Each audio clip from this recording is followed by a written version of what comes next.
Apple won a ruling that its iPhones and iPads don't infringe two patents owned by the Canadian patent licensing company Wyland. Wyland has targeted Apple in the past as well. Last year, a jury ruled that Apple had not infringed one of its patents in another case.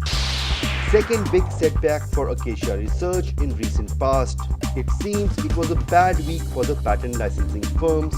Recently, Supreme Court made it easier for the defendants to collect fees when they win patent cases. The decision is starting to have an effect as Acacia was ordered to pay $1.4 million in attorney fees to NetApp. It seems the changes in the US patent system have leveled the playing field as more and more patent trolls are considering settlements now. Republican Christina Renger introduces bill to block patent trolls. Businesses would have better legal protection against frivolous claims of patent infringement under this legislation. USPTO breaks new ground with 300,000 patents issued this fiscal year. But don't worry, there remain 1 million applications pending in the pipeline and more than 25,000 appeals remain pending before the PTAB. USPTO announced the launch of its newly redesigned kids web pages aimed to encourage students of all ages to learn about the importance of intellectual property, creation and protection. Philips Electronics loses $467 million patent verdict to Masimo. Federal jury found Philips to have infringed two patents for technology used to measure blood oxygen and track pulse rates. Philips has been making forays into the healthcare industry since last few years. This verdict could hamper their plans. The company plans to appeal the verdict. The verdict brought out an interesting aspect of jury verdicts. The jury is not asked to provide a long-winded, studied response to the case, but rather to provide very simple responses to very difficult and complicated questions. In this case, the jury was given a simple form to decide the damages for infringement, which magically came to a figure of 467 million. Scary. USPTO will be hosting 7 half-day roadshows across the country during September and October this year to increase the understanding of the first inventor to file provisions of the America Invents Act. USPTO is promoting its patent litigation online toolkit launched earlier this year. The toolkit answers common questions about patent litigation, such as what are the options for responding to the suit, how to find a lawyer, and how to challenge a patent or a patent application. The toolkit has come under some criticism as it seems to be biased towards the defendants, leading some to ask why the USPTO is disseminating information on how to challenge patents that they themselves have granted with the presumption of validity. Moving on to the international news, European Patent Office has publicly launched 2 new filing systems. These systems will replace the current filing software system used by the European patent attorneys. The launch marks a new and important step forward to reducing the amount of paper handling by increasing electronic communication between the applicant and the EPO. It also helps EPO to enhance the efficiency and timeliness of the procedure. Australian court disagrees with US, claim genes are totally patentable. Last year, US Supreme Court made an important ruling in Myriad Genetics case, effectively saying that genes aren't patentable. The Supreme Court noted that you cannot patent something in the nature, and clearly Myriad did not make the genes.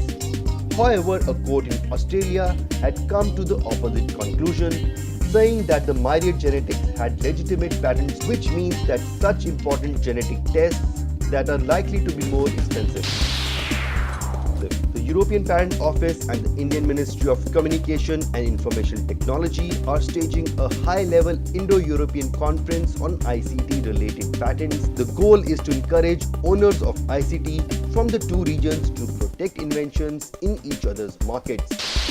US-India agreed to establish an annual high-level intellectual property working group with appropriate decision-making and technical level meetings as part of the Trade Policy Forum. This could result in higher prices of drugs in India, which could have considerable domestic repercussions for the Indian government. Real-time online application opens India's patent processes to the public eye. The Indian government is throwing open the entire process of patent from filing to an application to the final decision by putting it online in order to curb corruption and address charges of opacity. IP Bulgaria presents an innovative project that has been launched to increase the general knowledge of the audience about topics such as business management, innovation, and value creation processes. Major changes in the Russian patent law to be effective soon. The changes cover almost all IP matters, including inventions, utility models, and industrial designs.